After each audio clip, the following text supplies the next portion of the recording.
Learn and preserve knowledge. One question becomes increasingly important. What happens to classical literature in the digital age? As ancient texts move from fragile paper to glowing screens, we begin a new journey, exploring how tradition survives, transforms, and connects with the future. As we reach the end of this podcast, let's think about one final question. How can we make sure technology helps control growth instead of control loss? First, we should use digital tools wisely. Technology should make lecture easier to reach, not replace it completely.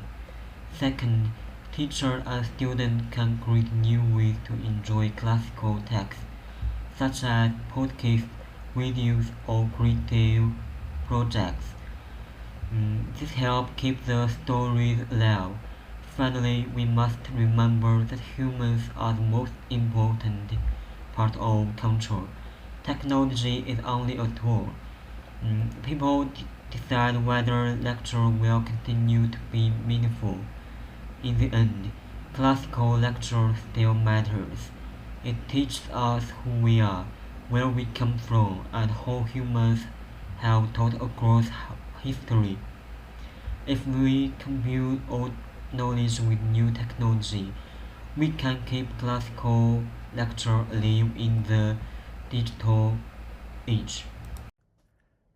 Classical literature has always played an important role in human culture. Stories like Journey to the West or the Odyssey teach us about emotions, history, and human value. Classical work was created slowly, with deep thought and rich language. But today, the world is changing fast. Digital culture is becoming stronger every year.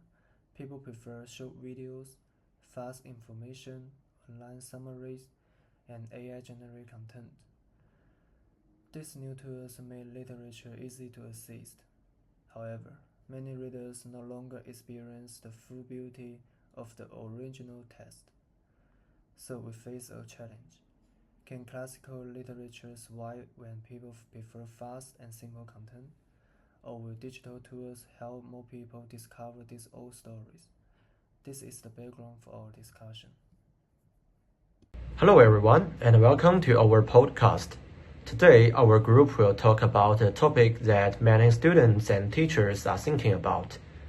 Is classical literature losing its value in the digital age, or is it being transformed into something new? In our modern world, technology has changed how we read, how we learn, and how we understand culture. Many people no longer read long books. Instead, they watch short videos, read summaries, or listen to quick explanations online.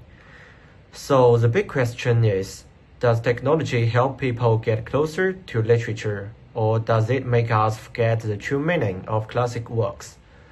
In this episode, each of us will explore one part of this topic. We hope this discussion helps you think about the relationship between old literature and new digital culture.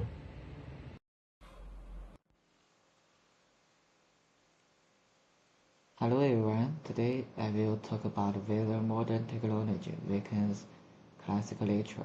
This is an important question because our reading habits are changing quickly in the digital age. So classical literature requires slow reading and deep thinking. Readers need to understand the author's language and use their imagination. These qualities help us truly feel the meaning inside classical stories.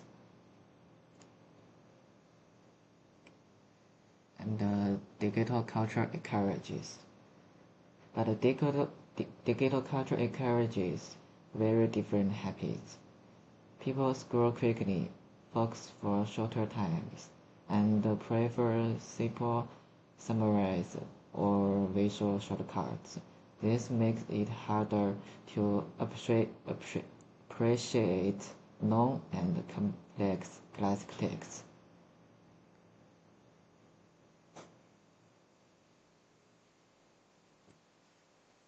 Because of these habits, many people choose a 1-minute video instead of reading a long classic book. When this happens, they lose the deeper ideas, emotions, and beauty that only the original text can give.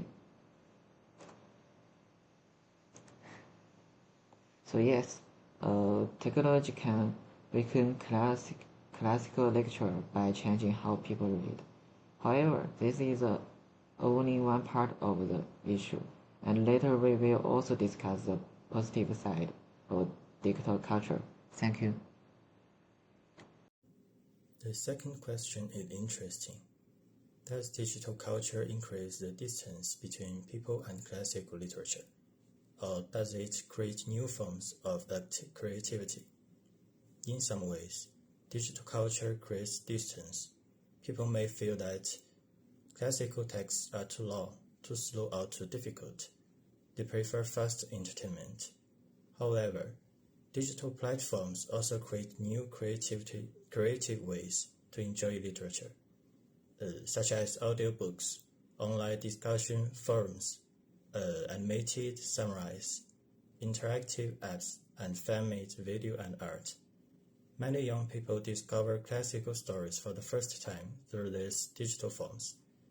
For example, a student may watch a short animation about Greek mythology and then feel curious to read a new story. So digital culture can be both a problem and an opportunity. It depends on how we use it.